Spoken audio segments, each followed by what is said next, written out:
بسم اللہ الرحمن الرحیم۔ رب اشرح لی صدری ویسر لی امری واحلل عقدۃ من لسانی یفقہوا قولی۔ ربی زدنی علما۔ السلام علیکم۔ امید کرتی ہوں آپ سب خیریت سے ہوں گے اور اپنا اسکول کا کام باقاعدگی سے کر رہے ہوں گے۔ آج کا لیکچر ہے 11 جماعت چہارم، مضمون اردو الف ب، عنوان ہے سبق نمبر 8 ایرک کی اردو، درخواست برائے حصول سرٹیفکیٹ۔ آج دن ہے پیر، 11 مئی 2020۔ آج کی سرگرمی ہے ایسے الفاظ جن کے معنی ایک دوسرے کے الٹ ہوں، ایک دوسرے کے متضاد کہلاتے ہیں۔ آپ نے اسی طریقے سے ان کو حل کرنا ہے، جیسے غائب سے حاضر، غلامی، سرد، غلط، قید، دن، محبت، تندرست، فرش، چھوٹا۔ اس سبق کو پڑھنے کے بعد طلباء اس قابل ہو جائیں گے کہ وہ مشکل الفاظ کے معنی جان سکیں گے، کاف اور کاف کا فرق کو اچھی طرح پہچان سکیں گے۔ اب آپ اردو کی کتاب کا صفحہ نمبر 69 کھولیں۔ آج ہم پڑھیں گے سبق نمبر 8 ایرک کی اردو۔ ایرک امریکہ کے مشہور شہر نیو یارک میں رہتا ہے۔ اس کی امی اور ابا کو مختلف زبانیں سیکھنے کا بہت شوق ہے۔ ایک روز ایرک کی استانی صاحبہ نے کہا، ہماری جماعت میں مختلف علاقوں کے طلباء موجود ہیں۔ ہر طالب علم اپنی علاقائی زبان میں موجود کسی ایک کہانی کا انگریزی زبان میں ترجمہ کرے اور سب بچوں کو سنائے۔ اگلے روز جب سب بچوں نے اپنی اپنی کہانیاں سنائی تو ایرک کو دانیال کی کہانی بہت مختلف اور دلچسپ لگی۔ دانیال کے والدین کا تعلق پاکستان سے تھا اور اس نے اردو زبان کے مشہور کردار چچا چھکن کی کہانی سنائی تھی۔ جیسے ہی استانی صاحبہ کلاس روم سے باہر گئی، ایرک لپک کر دانیال کے پاس جا پہنچا اور انگریزی زبان میں بولا، دانیال، کیا تمہارے پاس ایسی اور کہانیاں بھی موجود ہیں؟ دانیال نے کہا، بالکل، میرے پاس ایسی بہت سی کہانیاں موجود ہیں، مگر وہ تمام کہانیاں اردو زبان میں لکھی گئی ہیں۔ ایرک کچھ دیر سوچ کر بولا، کیا تم مجھے اردو زبان سکھا سکتے ہو؟ دانیال نے حامی بھر لی۔ اگلے روز جب دانیال نے ایرک کو بتایا کہ اردو کے حروف تہجی کی تعداد 38 ہے تو ایرک گھبرا گیا۔ اسے پریشان دیکھ کر دانیال بولا، اردو میں کچھ حروف ایسے ہیں جو بظاہر ملتے جلتے ہیں، لیکن ان کی آوازیں مختلف ہوتی ہیں۔ مثلاً کاف اور کاف کی آوازیں ایک جیسی لگتی ہیں، لیکن اصل میں کاف کی آواز باریک اور قاف کی آواز موٹی ہوتی ہے۔ پھر اردو زبان میں ڑ بھی پایا جاتا ہے۔ انگریزی زبان میں ایسا کوئی حرف نہیں جس کی آواز ڑ جیسی ہو۔ شروع میں ایرک نے 2 حروفی الفاظ کی توڑ جوڑ سیکھی اور پھر آہستہ آہستہ وہ مشکل الفاظ پڑھنے اور لکھنے لگا۔ اسے اردو حروف کی شکل بہت خوبصورت لگی۔ اس نے دانیال سے جب اس بات کا ذکر کیا تو دانیال نے بتایا، اردو کے حروف خوبصورتی کے ساتھ ایک دوسرے کے ساتھ جڑتے ہیں۔ سب سے ماہر لوگوں نے اردو کے خوبصورت نمونے پیش کیے ہیں۔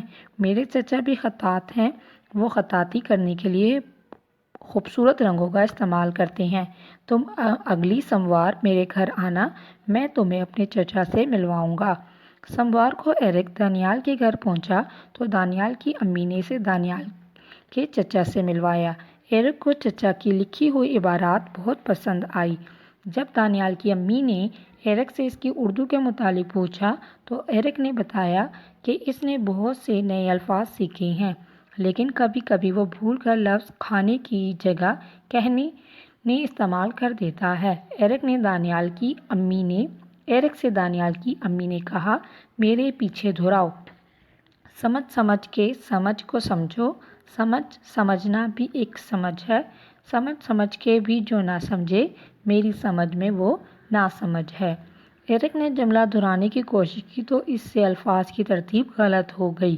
دانیال کی امی نے مسکراتے ہوئے کہا، اردو زبان میں بہت سے فقرے ایسے ہیں جنہیں تیزی سے بولا جائے تو الفاظ کی ترتیب غلط ہو جاتی ہے۔ اتنے میں دانیال کچھ کہانی کی کتابیں لے آیا۔ ایرک بولا، اردو زبان میں مشکل الفاظ موجود ہیں، لیکن یہ زبان سیکھ کر ہم بہت سی دلچسپ کہانیاں پڑھ سکتے ہیں۔ اس کے بعد ایرک اور دانیال معلوماتی کہانیاں پڑھنے میں مصروف ہو گئے۔ اب ہم اس سبق کے مشکل الفاظ کے معنی کریں گے۔ الفاظ ہیں معلوماتی، معنی علمی، بظاہر دیکھنے میں، حامی بھرنا اقرار کرنا، عبارت تحریر، خطاطی خوش خطی۔ اس کے بعد ہیں سوال کے جوابات دیں۔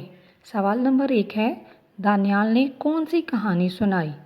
جواب ہے دانیال نے چچا چھکن کی کہانی سنائی۔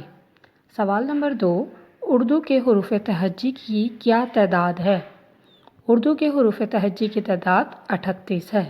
سوال نمبر 3 دانیال کے چچا کیا کام کرتے تھے؟ دانیال کے چچا خطاطی کرتے تھے۔ سوال نمبر 4 ایرک کون سے 2 الفاظ کو غلط استعمال کرتا تھا؟ ایرک کاف اور کیاف کو غلط استعمال کرتا تھا۔ اسی طرح سلیس اردو ہے۔ پیراگراف ہے ایک اگلے روز جب دانیال نے ایرک آگے ڈیش ہے کاف کی آواز موٹی ہوتی ہے۔ یہ پیراگراف آپ کو اردو کی کتاب کے صفحہ نمبر 70 سے مل جائے گا۔ سب سے پہلے اس کو لکھنے کے لیے سلیس اردو لکھنے کے لیے ہم سبق کا نام لکھتے ہیں ایرک کی اردو، حل لغت۔ اس پیراگراف میں جو مشکل الفاظ کے معنی ہوتے ہیں وہ لکھتے ہیں، جیسے بظاہر نظر آنے والا، ملتے جلتے ایک جیسے۔ آپ اس کی سلیس اردو کریں گے۔ دانیال نے اگلے دن ایرک کو بتایا کہ حروف تہجی کی تعداد 38 ہے تو ایرک پریشان ہو گیا۔ اسے پریشان دیکھ کر دانیال نے کہا کہ اردو میں کچھ حروف ایسی ہیں جو آپس میں ایک جیسی ہیں لیکن ان کی آوازیں ایک دوسرے سے الگ ہیں، جیسے کیاف اور قاف کی آواز ایک جیسی ہوتی ہے لیکن لکھنے میں فرق ہوتا ہے اور بولنے میں کاف کی آواز باریک نکلتی ہے اور قاف کی آواز موٹی ہوتی ہے۔ اب ہم کتاب کے صفحہ نمبر 72 پر موجود مشکل الفاظ کے توڑ جوڑ کی مشق کریں گے۔ پہلا لفظ ہے نیو یارک، دوسرا بظاہر، تیسرا خطاط، چوتھا عبارات، پانچواں معلوماتی۔ اس کے بعد ہے نیچے دیے گئے الفاظ کے معنی کے گرد دائرہ لگائیں۔ دانیال نے اردو سکھانے کی حامی بھری۔ حامی بھری رضامندی ظاہر کی۔ اسی طرح بظاہر کا میننگ ہے دیکھنے میں۔ خطاطی خوبصورت لکھائی کو کہتے ہیں۔ عبارات تحریریں، معلوماتی علم دینے والی۔ اگلے ہیں الفاظ کے جملے بنائیں۔ حامی بھرنا، علی نے میری مدد کرنے کی حامی بھری۔ بظاہر، اردو کے کچھ حروف بظاہر ایک جیسے ہیں۔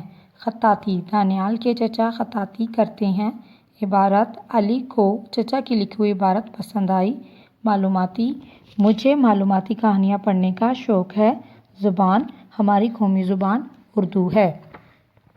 اگلا ہے کچھ الفاظ کے آخر میں ہے ہٹا کر الف تے لگا کر آپ نے واحد کے جمع بنانے ہیں، جیسے آلہ، آلات، تجربہ، تجربات، واقعہ، واقعات، خطرہ، خطرات۔ ہمارا اگلا عنوان ہے درخواست برائے حصول سرٹیفکیٹ۔ بخدمت جناب پرنسپل صاحب، city English school system Rawalpindi, جناب عالی، گزارش ہے کہ میرے والد صاحب کا تبادلہ یہاں سے لاہور ہو گیا ہے اور ہم سب بھی ان کے ساتھ روانہ ہو رہے ہیں، لہٰذا مجھے اسکول چھوڑنے کا سرٹیفکیٹ دیں تاکہ میں اگلے اسکول میں داخلہ لے سکوں اور میری پڑھائی کا حرج نہ ہو۔ این نوازش ہوگی العارضہ آپ کا تابعدار شاگرد یا شاگردہ حمزہ چھوٹیے بڑیے، جماعت چہارم، مورخہ 11 مئی 2020۔ آج کی ڈائری ہے سبق نمبر 8 ایرک کی اردو، الفاظ معنی، الفاظ جملے، سوال جواب اور بک ورک۔ درخواست برائے حصول سرٹیفکیٹ لکھنا اور یاد کرنا ہے۔ ایسے کرنے کے دوران وائٹنر کا اور ربڑ کا استعمال بالکل نہیں کرنا، کیلیگرافی رائٹنگ کو فالو کرنا ہے، کام صاف اور خوش خط لکھنا ہے۔ اپنے لیکچر کا اختتام اس دعا کے ساتھ کرتے ہیں، سبحانک اللہم و بحمدک اشہد ان لا الہ الا انت استغفرک و اتوب الیک۔ اللہ حافظ۔